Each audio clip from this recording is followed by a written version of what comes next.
On 25, my first step is going to be to bring up that coefficient of 2 as an exponent using the power rule.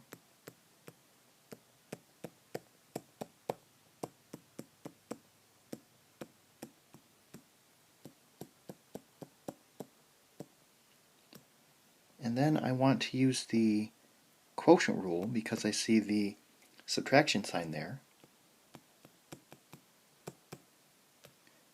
So I'm going to combine these into one logarithm with division.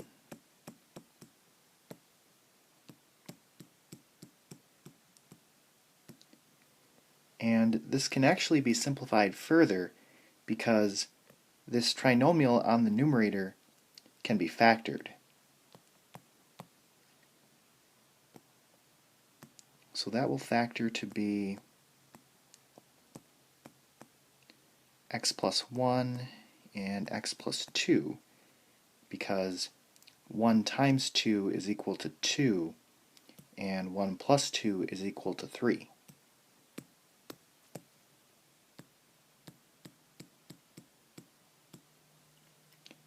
So this x plus 1 is going to cancel out with one of the x plus 1's on the bottom. And our final answer will be x plus 2 on top and an x plus 1 on the bottom. On 26, my first step is to bring up all of those coefficients as exponents.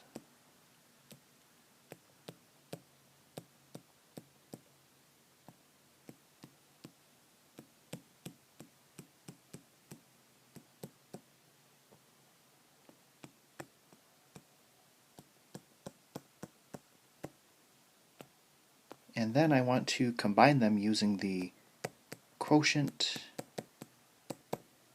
and product rule.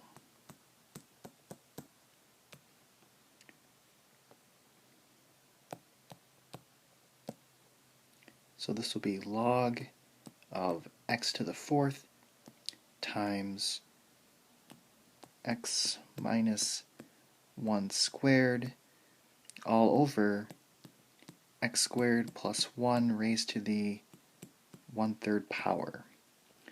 So the x minus 1 squared goes on top because that logarithm has an addition sign in front of it.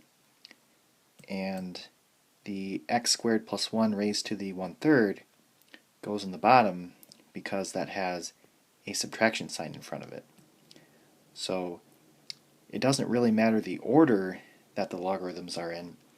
You always look at the sign that's to the very left of the logarithm, and that tells you whether or not it's going to be on the top because of the product rule or the bottom because of the quotient rule. So this would be our final answer.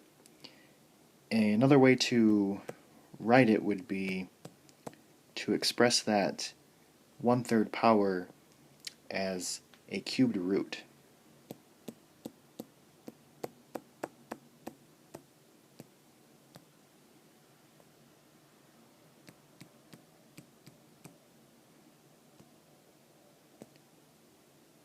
So either way is okay.